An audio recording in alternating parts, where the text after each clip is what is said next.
बिस्मिल्लाहिर्रहमानिर्रहीम। अस्सलाम वालेकुम नाज़रीन। आज हम तारीख के उस बाब को खोलने जा रहे हैं जिसके औराक खून से रंगीन हुए, जिसकी खुशबू सब्र, इस्तिकामत और कुर्बानी से महकती है। कहानी है उस अजीम हस्ती की जिन्हें हजरत उस्मान रजी अल्लाह तआला अन्हो कहा जाता है। हस्ती जिन्हें आसमान के फरिश्ते भी हयादार कहते हैं, जिन्हें रसूलुल्लाह सल्लल्लाहु अलैहि वसल्लम की दामादी का 2 मरतबा शर्फ नसीब हुआ, जिनके दौरे खिलाफत में इस्लाम की फतवात ने मशरिक और मगरिब को हिला कर रख दिया। उस्मान रजी अल्लाह तआला अन्हो की पैदाइश 576 ईस्वी में मक्का में।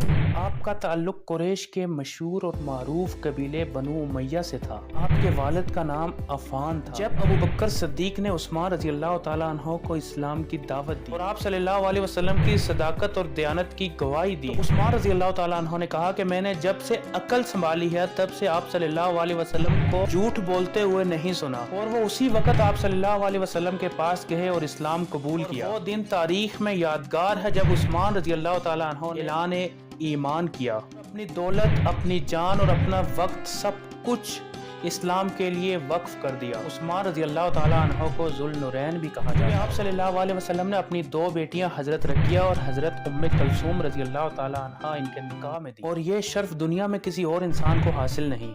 जब रकिया रजी अल्लाह तआला अन्हा का इंतकाल हुआ तो उस्मान बहुत ज्यादा गमगीन हो गए। रवायात में है कि उन्होंने रोते हुए कहा कि रकिया मेरी जिंदगी का सबसे बेहतर साथी थी। सल्लल्लाहु अलैहि वसल्लम ने इनकी दिलजोई फरमाई और अपनी दूसरी बेटी उम्मे कलसूम रजी अल्लाह तआला अन्हा भी इनको निकाह में दे। हजरत उस्मान को जब इस्लाम कबूल करने के बाद इन पर सख्त दबाव डाला गया कि वो अपना दीन छोड़ दें, तो आप सल्लल्लाहु अलैहि वसल्लम ने फरमाया कि हबशा में एक बादशाह नजाशी है जो आदिल भी है और वहाँ पर जुल्म भी नहीं होता, इसलिए आप सल्लल्लाहु अलैहि वसल्लम ने सहाबा को वहाँ हिजरत करने की इजाज़त दी। इसलिए उस्मान रजी अल्लाह तआला अन्हो और इनकी जोजा रकिया रजी अल्लाह तआला अन्हा हबशा की तरफ हिजरत की। जब आप सल्लल्लाहु अलैहि वसल्लम ने बाद में मदीना की तरफ हिजरत की तो उस्मान रजी अल्लाह तआला अन्हो भी मदीना पहुंच गए। उस वक्त वो अपनी अहलिया हजरत रकिया रजी अल्लाह तआला अन्हा के साथ मदीना में मुकीम। आप इस्लाम की पहली जंग बदर में हजरत रकिया रजी अल्लाह तआला अन्हा यानी कि अपनी अहलिया की तबीयत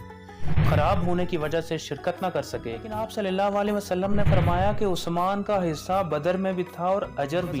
तबूक में आपने अपनी दौलत के अंबार अल्लाह की राह में लगा दिए। रवायत में है कि उन्होंने 300 ऊंट सामान के साथ और 100 घोड़े और तकरीबन 1000 दिनार सोने के सिक्के नकद पेश किए। जब उस्मान रजी अल्लाह तआला अन्हो ये माल लेकर आए तो आप सल्लल्लाहु अलैहि वसल्लम ने खुशी से फरमाया उस्मान जो भी करे उसे कुछ नुकसान नहीं। ग़ज़वा तबूक में उस्मान रजी अल्लाह तआला अन्हो का किरदार माली कुर्बानी और लश्कर इस्लाम को सहारा देने का था। अगर इनकी बेमिसाल सखावत ना होती तो मुसलमानों को इतनी बड़ी जंग के लिए सामान तैयार करने में बहुत ज़्यादा मुश्किलात आती। खलीफा उमर की शहादत के बाद मुसलमानों ने हजरत उस्मान को खलीफा मुंतखब किया। इनकी खिलाफत ने अफ्रीका, अज़रबैजान और ईरान के कई इलाके फतह किए। बहरी जहाद का भी आगाज़ इन्हीं की खिलाफत में हुआ, जिसकी वजह से मुसलमानों को पहली मरतबा समुद्री ताकत हासिल हुई। ने कुरान मजीद को एक नुस्खे पर जमा किया, तमाम इस्लामी ममालिक में इनकी कॉपीज बेची। ये कारनामा ऐसा है जिसका फायदा आज तक पूरी उम्मत मुस्लिमा को पहुंच रहा है। उस्मान रजी अल्लाह तआला अन्हो में सबसे नमाया सिफ्त हया थी। आप सल्लल्लाहु अलैहि वसल्लम ने फरमाया कि मेरी उम्मत में सबसे ज्यादा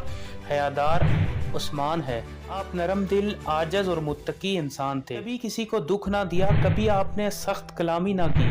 हज़रत उस्मान रज़ी अल्लाह ताला अन्हो की खिलाफत के 6 साल यानी कि पहले 6 साल बहुत ज़्यादा तरक्की और खुशहाली के थे। बाद जब सल्तनत बहुत ज़्यादा वसी हो गई, दूर दराज के इलाके से नए लोग इस्लाम में शामिल होने लगे और इसी वजह से बाज़ यहूदी साजिशें और मुनाफिकीन ने भी इस मौके को गनीमत समझा साजिशें शुरू कर दी। इसमें सबसे बड़ा किरदार अब्दुल्ला बिन सबा का था, जो इस्लाम का ज़ाहिरी पैरोकार बना लेकिन अंदरूनी तौर पर मुसलमानों को तोड़ने की साजिशें करता। अब्दुल्ला बिन सबा ने इराक, शाम और मिस्र में जाकर ये बातें फैलाई। उस्मान रज़ी अल्लाह ताला अन्हो ने अपने रिश्तेदारों को बड़े बड़े ओहदे देकर नाइंसाफी की है। बैतुल-माल का सही इस्तेमाल नहीं हो रहा, ये सब झूठ था ताकि अवाम को खलीफा के मुखालिफ भड़काया जाए। उस्मान रज़ी अल्लाह ताला अन्हा के नाम पर गलत अहकाम जारी करके बदएतमादी फैलाई जाती। मिस्र, बसरा और कोफा में गिरोह बन गए जो मदीना में आकर बगावत की कोशिश करते। इतना बढ़ता गया, आखिरकार मदीना मुनव्वरा का मुहासरा कर लिया गया।